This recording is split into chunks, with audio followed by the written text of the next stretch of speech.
اللهم صل على سيدنا محمد يا رب صل وسلم دائما أبدا على حبيبك.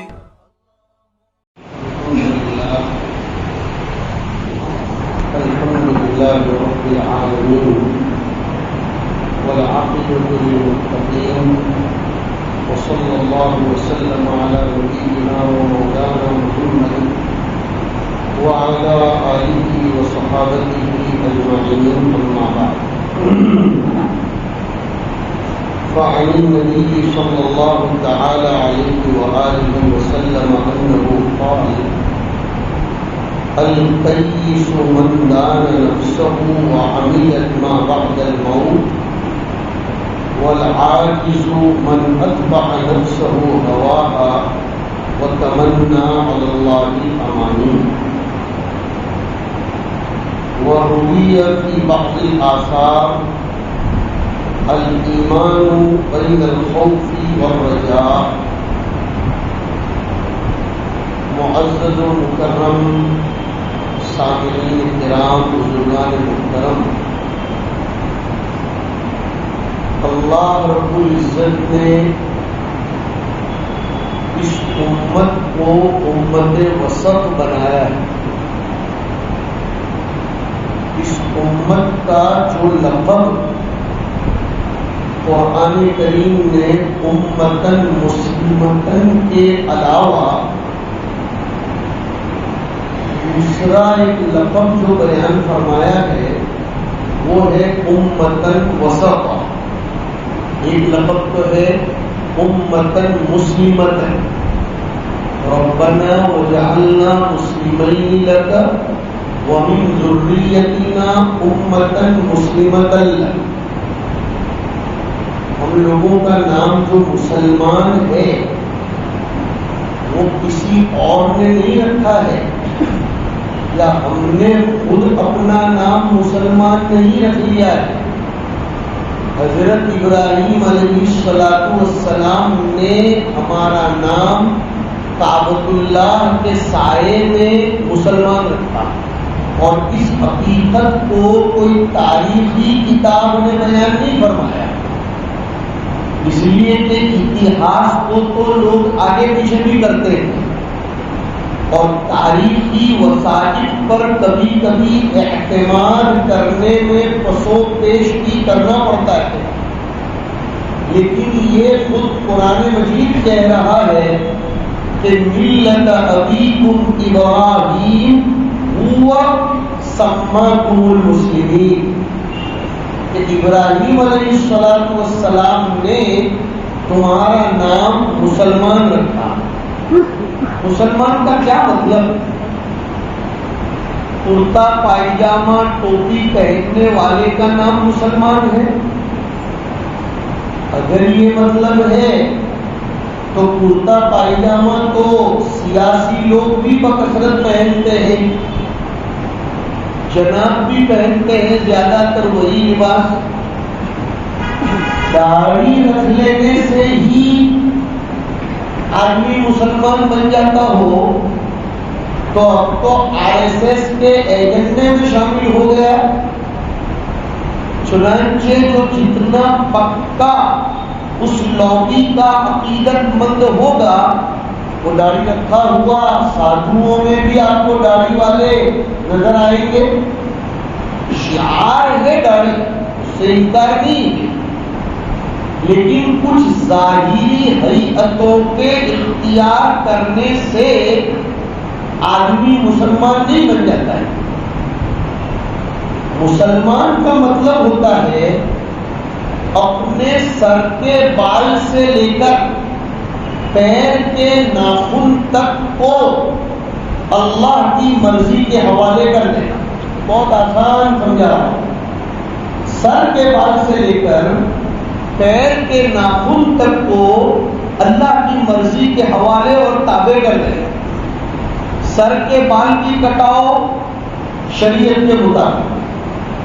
آج کل ایک فیشن چل پڑی ہے، حضور اکرم صلی اللہ علیہ وسلم کے سامنے ایک بچہ لایا گیا، بچہ ابھی بالغ نہیں ہوا تھا، وہ مکلف نہیں تھا، اس کے سر کے آدھے بال کاٹے گئے تھے اور آدھے بال رکھے گئے تھے۔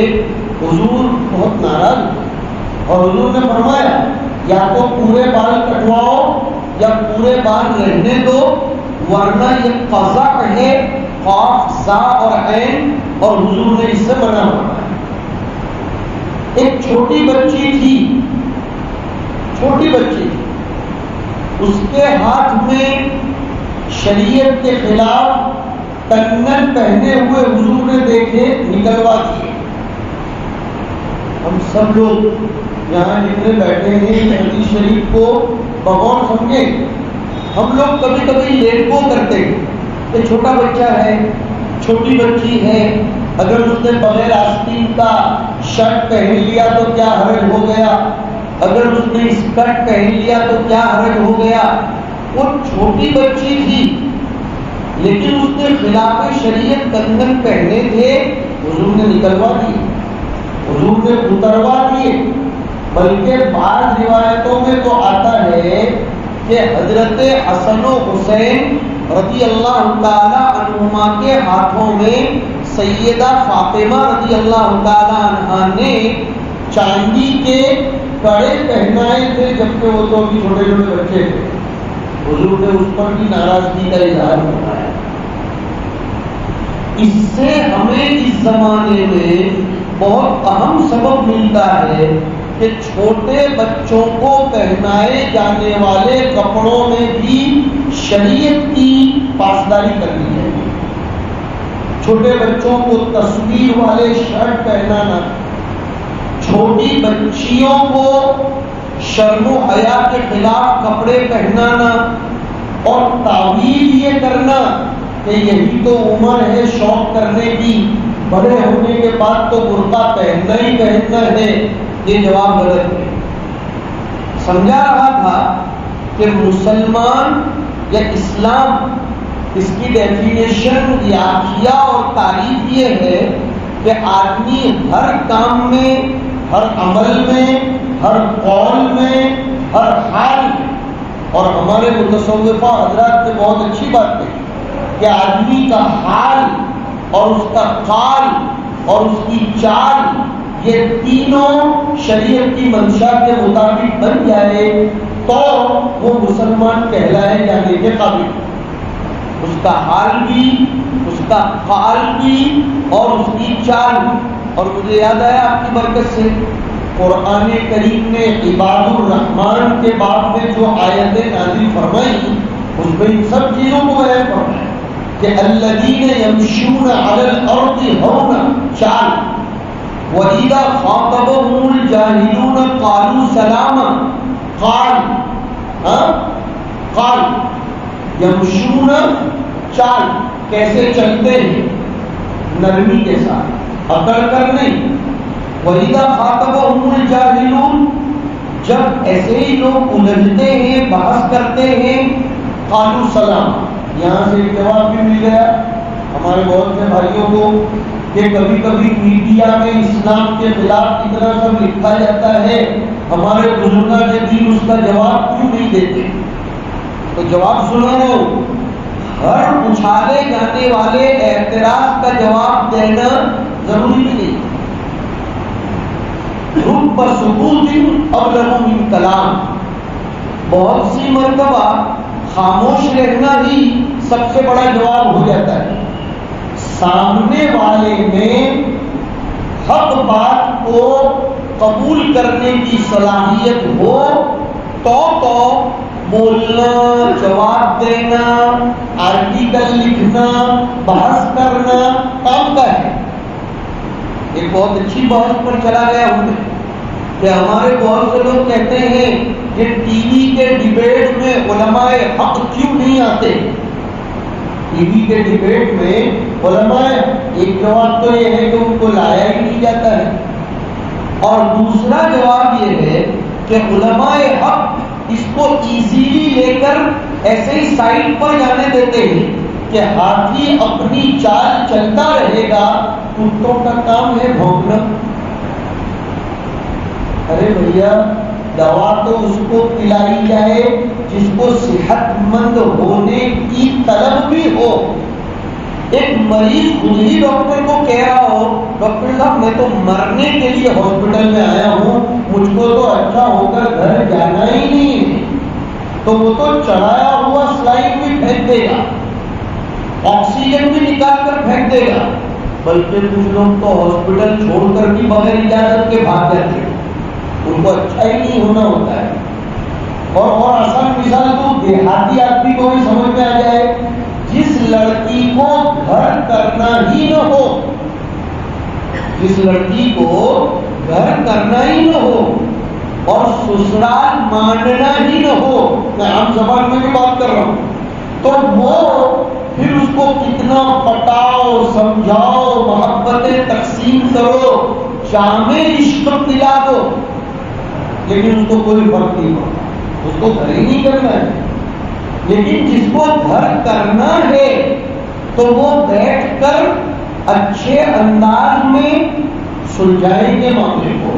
اسی کو قرآن نے فرمایا کہ وہی تم شقاق بینہم, کہ اگر میاں بیوی کے درمیان کبھی توڑ کا اندیشہ ہو, اختلاف کا اندیشہ ہو, تو فَبَعَثُوا حَكَمًا مِّنْ أَهْلِهِ وَحَكَمًا مِّنْ أَهْلِهَا, کہ مرد کی طرف سے ایک پنچ بٹھاؤ اور عورت کی طرف سے ایک پنچ بٹھاؤ. إِن يُرِيدَا إِصْلَاحًا, یہ ہے ٹکڑا قرآن کریم کا, کہ اگر میاں بیوی کو گھر کرنے کی نیت ہوگی تو اللہ تعالیٰ بیٹھنے والے پنچ کے دلوں میں کچھ تدبیر ڈالیں گے, کچھ راستے ڈالیں گے, جس سے کچھ نہ کچھ راستہ آگے کا بن پڑے گا. لیکن وہ دونوں ہی نہیں رہنا چاہتے, تو ساری دنیا محنت کر لے, میاں بیوی راضی تو کیا کرے قاضی, اس کا الٹا کہ میاں بیوی ہی ناراض تو قاضی لاکھ کوشش کر دے, کچھ بھی نہیں ہو سکتا. تو اس پر سے کہہ رہا ہوں کہ علماء حق ڈیبیٹ پر کیوں نہیں آتے, یہ سوال ہمارے بہت سے نوجوانوں کو اور ہمارے کچھ بیچارے دیندار طبقے کو بھی ہوتا ہے کہ یار یہ علماء حق جو ہیں, ہمارے اکابرین جو ہیں اور قائدین ہیں, وہ ڈیبیٹ پر کیوں نہیں آتے. آج یہ آیا تو کل اس کا جواب دینا چاہیے, تو پرسوں وہ آیا تو جواب تو ان کو دیا جا سکتا ہے جن کو حق بات قبول کرنے کی طلب بھی ہو اور جو معاند ہوتے ہیں. سنو دھیان سے اس مضمون کو, میں نے سوچا بھی نہیں تھا کہ یہ مضمون چھوڑ دوں گا, لیکن شاید آپ حضرات کی طلب کی برکت سے آ گیا کہ جو معاند ہوتے ہیں, جو متکبر ہوتے ہیں, جو جہود, استکبار, پراؤڈ اور صرف ٹکر لینے کی نیت سے ہی میدان میں اترتے ہیں, ہمارے نبی کی سیرت یہ ہے کہ ان سے الجھنے میں کوئی فائدہ نہیں, سائڈ پر کرتے چلے جاؤ. وہ تو برسات کے مینڈل ہیں, وقت آنے پر وہ چٹخاریں گے, وقت آنے پر وہ بہت کچھ بولیں گے, اور جہاں وقت گزر گیا اس کے بعد تم کون میں کون یہ معاملہ ہوتا ہے.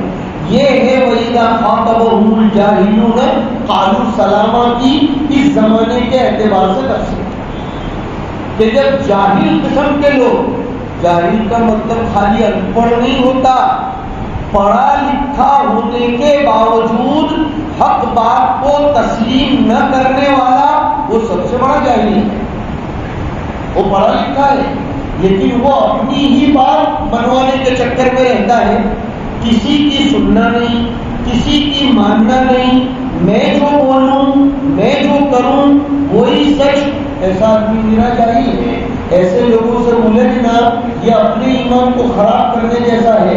ایسے لوگوں سے کس انداز میں بڑھتا جائے, قالوا سلام.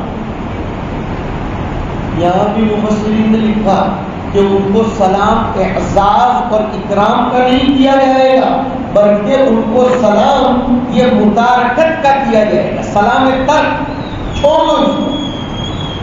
لیکن ایک سلام تو عزت کا سلام ہوتا ہے, قریب کرنے کے لیے سلام ہوتا ہے, ان کو تو دور کرنا ہے تو دور سلام کر کے کیا جاتا ہے, یا سلام نہ کر کے. تو اس کا جواب دیا کہ قریب کرنے کے لیے بھی سلام ہوتا ہے اور دور کرنے کے لیے بھی سلام ہوتا ہے. یہ گجراتی میں بھی بولتے ہیں السلام علیکم ہمارے تاریخ میں بتا رہے چرچا چلی کر لیں تم دور ہو جاؤ. 20ویں پارے میں اسی آیت کو اور ذرا کھولا ہے کہ وَإِذَا سَمِعُوا اللَّغْوَ أَعْرَضُوا عَنْهُ، کہ اللہ کے نیک بندے وہ ہوتے ہیں جب وہ فضول قسم کی باتوں کو سنتے ہیں تو اٹھ جاتے ہیں. علامہ شبیر احمد عثمانی رحمۃ اللہ علیہ کے ملفوظات میں کسی زمانے میں پڑھا تھا، وہ بات ابھی یاد آئی کہ ہر جگہ احقاق حق کا نشہ لے کر چلنا یہ ہمارے بزرگوں کا طریقہ نہیں.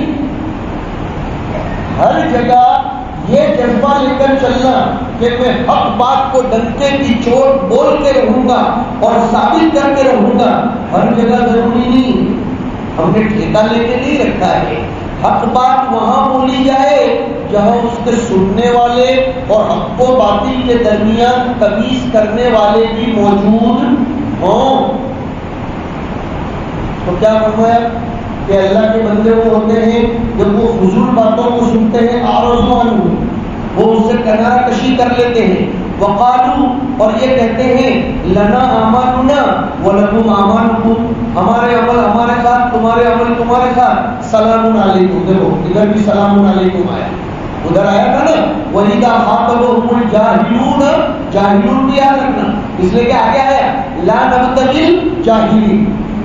یہ قرآن کریم سمجھاتا ہے ایک کو دوسرے سے. واہ ہے اللہ کی کتاب کہ ایک آیت کو دوسری آیت سے اور کھول کر سمجھا کرو کہ سلام علیکم. ایسی فضول باتوں میں فضول بحثوں میں ہم الجھتے نہیں. ہمارے بھائیوں کو چاہیے کہ ضروری نہیں ہے کہ روزانہ اخبار میں یا کسی چینل میں یا کسی کے ڈیبیٹ میں ہمارے یا اسلام کے خلاف کوئی ٹاپک چھیڑا جائے تو آپ اس امید پر رہو کہ انشاءاللہ آئندہ کل اس کا جواب ہمارے بزرگوں کی طرف سے آئے گا. بہت کام کرنے کے کام بہت ہیں، ہر کام کی طرف دھیان دیا بھی نہیں جاتا. اسی سے ہمارے بزرگان دین نے ایک طریقہ یہ بھی نکالا کہ میرے خلاف کسی نے واٹس ایپ پر لمبا مضمون لکھ دیا، آپ کے خلاف کسی نے لکھ دیا، آپ کے خلاف یہی دھندے ہیں آج کل لوگوں کے. تو ضروری نہیں ہے کہ اپنی مخالفت میں آنے والے ہر مضمون کی صفائی دے دی جائے. نہیں، بعض جگہوں پر غلط فہمی پیدا ہونے سے پہلے جواب دے دینا چاہیے اور بعض جگہوں پر غلط فہمیاں پیدا ہونے کے باوجود جواب دینے کی ضرورت نہیں. دونوں چیزیں.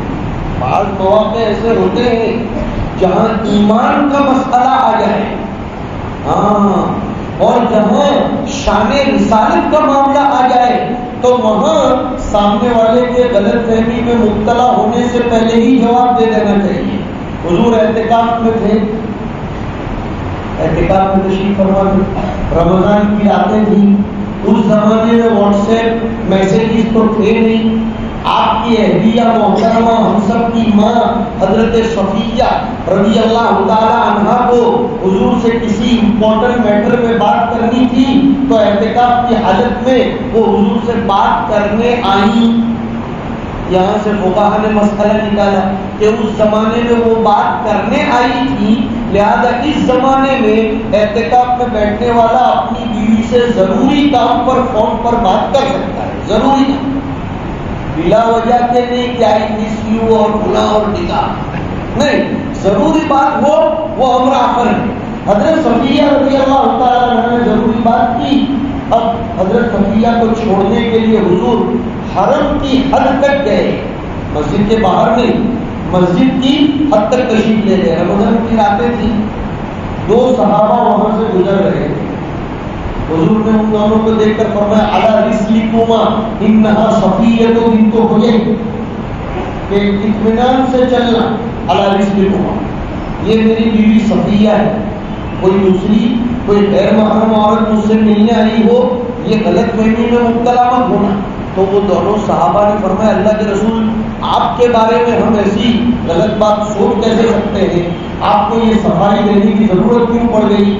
حضور نے کتنی اچھی بات ارشاد فرمائی کہ ان الشیطان یجری من الانسان مجرى الدم فخشیت ان یقذف فی قلوبکما شیئا، کہ میں جانتا ہوں تمہاری میرے ساتھ عقیدت ہے اور میرے ساتھ کی عقیدت تو عقیدہ بننی چاہیے. میرے ساتھ کی جو عقیدت ہے وہ عقیدے کی حد تک جانی چاہیے. لیکن شیطان انسان کے اندر خون کی طرح دوڑتا ہے. کوئی بعید بات نہیں کہ میرے بارے میں شیطان تمہارے دل میں بھی کوئی غلط بات ڈال دے گا تو تمہارے ایمان کا خطرہ ہو جائے گا. میرا تو کوئی نقصان ہونے والا نہیں, میرا کوئی نقصان نہیں ہوگا. لیکن تم میرے بارے میں کچھ غلط سوچ لو گے تو تمہارے لالے پڑ جائیں گے.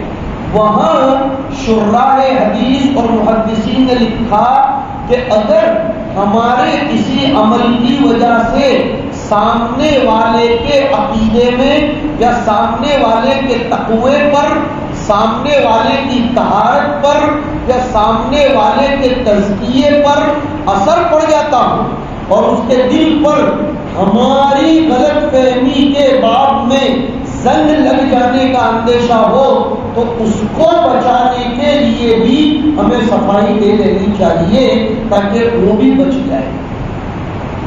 لیکن روزمرہ کا یہ کام نہیں تھا.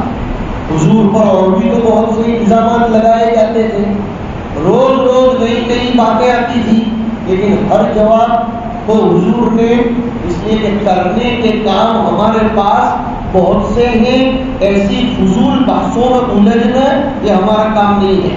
اس زمانے میں ہم مسلمانوں کو اس کی طرف بھی توجہ دلانے کی زیادہ ضرورت ہے کہ نجی مجلسوں میں غیر ضروری بحثوں کو اچھال کر اپنا ٹائم پاس نہیں کرنا چاہیے. میدان عمل میں مضبوط بننے کی ضرورت ہے, ورنہ لکھاڑ لوگ بھی بہت ہیں. وہ گجراتی میں کہتے ہیں سلا اپنارا تو گھنا بدا چھے پرنتو سہائی کرنارا بہت اوچا چھے. بہت لوگ ہمارے پاس بھی آتے ہیں, مدرسے والوں کے پاس بھی آتے ہیں کہ علماء کو یہ کرنا چاہیے, مدرسوں کو یہ کرنا چاہیے اور یہ اچھا یہ کرنا چاہیے, تو آپ کتنی قربانی دینے کو تیار ہو؟ تو پھر سر بجاتے ہو جاتے. لیکن وہ تو ایک بات آئی تھی تو ہم کو لے آئی, کوئی بات نہیں, یہ کرنا چاہیے وہ کرنا چاہیے, تو صلاح کے ساتھ کچھ سہائی دینے کے لیے تو تیار ہو. نبی کی سیرت تو یہ ہے کہ مار کھانے کی باری آتی تھی, حضور نے اپنے آپ کو آگے کیا, اپنی اولاد کو آگے کیا, اپنے چچا کو آگے کیا, اور مال کھانے کی باری آتی تھی اپنے پورے خاندان کو قیامت تک کے لیے پیچھے کیا. مال کھانے کی باری آتی تھی, پورے مدینے کو سلا دیا اور فرمایا ایک اچھا گھوڑا مجھ کو دے دو, میں رات بھر مدینہ کا گشت کر کے حفاظت کرتا رہوں گا, تم لوگ اطمینان سے سو جاؤ. مار کھانے کی باری آئی, غزوہ بدر میں علی کو آگے کیا, غزوہ احد میں اپنے چچا کو آگے کیا, سید الشہداء کہلائے. لیکن جہاں مال کھانے کی باری آئی تو حضرات حسنین نے بھول سے ٹھوکر کھاتے کھاتے مسجد میں آتے آتے 2-4 کھجوریں منہ میں ڈال دی تھی تو منہ میں انگلیاں ڈال کر طے کروا دی اور قیامت تک کے لیے فرمایا کہ میری اولاد کے لیے صدقے کا مال کھانا جائز نہیں. ہمارے زمانے کے لیڈر الگ ہو گئے کہ مال کھانے کی باری آئے تو خود آگے اور مار کھانے کی باری آئے تو قوم کو آگے. تو کیسے کامیابی ہو سکتی ہے؟ یہ گاڑی پٹری پر سے اتری تھی وہاں سے اور ایک دست ہوگی کہ کیسے وقت ہو جاتا ہے کہ ایک لقب تو ہمارا مسلمان کا ہے اور دوسرا لقب ہمارا امتن وسطا کا ہے. امتن وسطن کا مطلب جس کی مناسبت سے میں نے شروع میں روایت پڑھی تھی, اسلام نے, ہمارے نبی نے, ہمارے اللہ نے, ہماری شریعت نے نہ تو ہم کو صرف اور صرف لالی پاپ دیے اور نہ تو ہم کو صرف اور صرف ڈرایا, نہیں, دونوں کے بیچ میں بیلنس بنا کر رکھا. ہمارے نبی کی جہاں بہت سی صفتیں قرآن کریم نے بیان فرمائی وہاں 2 نام بھی ہے, آپ نے سنے ہوں گے, بشیر اور نذیر.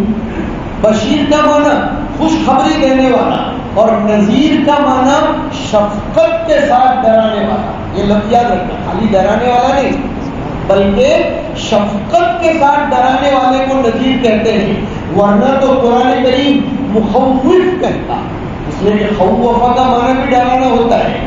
لیکن اچھا، بعض ارباب لغت نے تو مجھے خود کو جھومنا آ رہا ہے، اتنی زبردست بات لکھی، نذیر وہ ہوتا ہے جو اپنی ذات کو، اپنے جذبات کو اور اپنے تقاضوں کو قوم کی نظر کر کے پھر ڈراتا ہے۔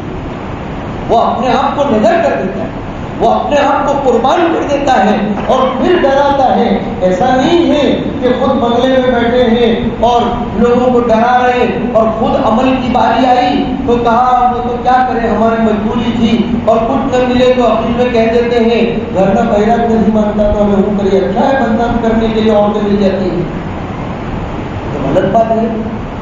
تو اس کی مناسبت سے میں نے وہ حدیث شریف پڑھی تھی کہ اسلام ڈراتا بھی ہے اور اطمینان بھی دلاتا ہے۔ ہمارے یہاں آج کل ایسا ہے، کچھ لوگ نیرے مطمئن ہو کر بیٹھے ہیں مستقبل کے بارے میں کہ کچھ ہونے والا نہیں ہے، کچھ ہونے والا نہیں، اللہ تعالیٰ کے وعدے ہیں، لیکن وہ وعدے مشروط بھی شرط ہیں، وہ وعدے کچھ شرائط کے اوپر ہیں۔ وَأَنْتُمُ الْأَعْلَوْنَ اکیلا نہیں ہے، آگے شرط آئی ان کنتم مومنین، اور وہ ان کنتم مسلمین نہیں ہے کہ خالی ظاہری لباس پہنو گے تو ہم تم کو غلبہ دے دیں گے، اندر کی مایا بنانی پڑے گی۔ تو وہ حدیث شریف کا مطلب کیا ہے؟ الکیس من دان نفسہ وعمل لما بعد الموت۔ خوب توجہ سے حدیث شریف کو سنو، بڑی جامع حدیث ہے کہ عقل مند وہ آدمی ہے، جو کیا فرماتے، عقل مند وہ آدمی ہے جو اپنا سروے کرتا ہو، من دان نفسہ، جو اپنا محاسبہ کرتا ہو، پروفٹ اور لاس دونوں کو بیٹھ کر خوب غور سے سمجھتا ہو، وہ عمیل لما بعد الموت، اور موت کے بعد کی زندگی کی تیاری کرتا ہو، جہاں فنکشن ہونے والا ہے انشاءاللہ جنت کا، جہاں سیلیبریٹی ہوگی جنت کی، اس کے لیے وہ تیاری کرنے والا ہو۔ اس کو کہتے ہیں عقل مند، جو اپنا محاسبہ اور سروے کرے، اس کو کہتے ہیں عقل مند۔ والعاجز، اور بے بس، کمزور، بے وقوف وہ شخص ہے جو خواہشات کی پیروی کرے اور لمبی لمبی امیدیں باندھ کر رہے، کرنا کچھ نہیں ہے، باتیں بڑی لمبی لمبی کرتا ہے، دلی تو اپنے ہی قبضے میں ہے آنے والے سالوں کے بعد، اور فلاں حکومت تو اپنے ہی قبضے میں ہے۔ ارے بھیا ایسی باتیں کرنے سے اور تمنائیں کرنے سے کم نہیں چلتا۔ حضرت حسن بصری رحمۃ اللہ علیہ سے کسی نے پوچھا تھا کہ امید اور تمنا کے درمیان فرق کیا ہے؟ حضرت حسن بصری نے فرمایا کچھ کام کر کے اچھے نتیجے کی امید کرنا، اس کا نام تو ہے امید، اور کچھ کیے بغیر اچھے نتائج کے بعد میں اپنے آپ کی امید رکھنا یہ تمنا ہے۔ اور اسلام کا دار و مدار امید پر تو ہے، تمنا پر نہیں۔ قرآن کریم نے کہا لیس بامانیکم ولا امانی اہل الکتاب، ضرورت ہے اس بات کی کہ دنیا میں جو انقلابات برپا ہو رہے ہیں، ماحول میں جو بگاڑ آ رہا ہے، چاہے ملی، سماجی، معاشرتی، سیاسی، مذہبی، تمدنی، معیشتی، معاشرتی، جس اعتبار سے بھی عدل بدل ہو رہا ہے، اس کے لیے کسی اور کو ذمہ دار ٹھہرانے سے پہلے اپنے آپ کا سروے کر لینا ضروری ہے۔ مندان نفسو، اپنے آپ کو اس کا ذمہ دار ٹھہراؤ۔ گزشتہ رات ایک بہت بڑے موقر عالم دین کے ساتھ بیٹھنا ہوا تھا، فرانس کے ہیں، ان کے ساتھ بات ہو رہی تھی تو وہ اپنے پوتے کے بارے میں سنا رہے تھے کہ میرا بیٹا یہ اپنے چھوٹے بچوں کے ساتھ فرانس میں رہ کر اردو زبان میں بات کرتا ہے، جبکہ وہاں اردو بولنے والے ہیں ہی نہیں۔ میں نے ان کو بہت مبارکباد پیش کی اور میں نے یہ کہا اردو زبان سے وابستہ رہنا بالفاظ دیگر اپنے اکابرین علماء دیوبند کے نہج کے ساتھ وابستہ رہنے کے برابر ہے۔ ہم مسلمان اردو کو صرف ایز اے لینگویج نہیں پڑھیں گے، ہم اس لیے پڑھیں گے ہمارے اکابرین کی تراث، ہمارے اکابرین کا نہج، ہمارے اکابرین کا طرز یہ اردو زبان میں ہے. اور حضرت مولانا علی میاں صاحب رحمۃ اللہ علیہ فرمایا کرتے تھے جس قوم کی ثقافت کو اور تہذیب کو ختم کرنا ہو اس قوم کی زبان پر سب سے پہلے حملہ کرو. تو اس سے تو سمجھ میں آیا فرانس کے رہنے والے تو اپنی نیو جنریشن کے بارے میں فکر مند ہیں کہ وہ اپنی جنریشن کو اردو سکھاتے ہیں، گھروں میں اردو بولتے ہیں تاکہ وہ جنریشن اکابرین سے وابستہ رہے. اور ہمارے یہاں ہم اطمینان سے جی رہے ہیں گویا. اور پھر کہتے بھی ہیں ہندوستان کا ماحول تو بہت اچھا، باہر کا ماحول بہت خراب. معاملہ الٹا ہے. ہم دنیا کے کئی ممالک پھرتے ہیں، ہم اگر مقارنہ اور کمپیریزن کریں تو نظر آتا ہے وہ لوگ اپنے فیوچر کے بارے میں مطمئن نہیں ہیں، اس لیے چوکنا ہو کر چل رہے ہیں. اور ہم اطمینان کے ساتھ بیٹھے ہوئے ہیں جس کی وجہ سے ہم چوکنا نہیں ہیں. جو کبوتر چوکنا نہ ہو وہ شکار میں جلدی آ جاتا ہے، اور جو کبوتر چوکنا ہو بھلے وہ دانے چگتا ہو لیکن اپنے بازوؤں کو ایسے تیار رکھتا ہے کہ ذرا کسی نے نظر کی میں اڑ جاؤں اور میں جگہ چھوڑ دوں گا. اللہ رب العزت ہم سب لوگوں کو چوکنا رہنے کی، ہوشیار رہنے کی توفیق سے نوازے اور ہمیں حالات کا مقابلہ کرنے کے لیے سب سے پہلے اپنا سروے کرنے کی توفیق نصیب فرمائے. وآخر دعوانا الحمدللہ رب العالمین وصلی اللہ وسلم علی نبینا و مولانا محمد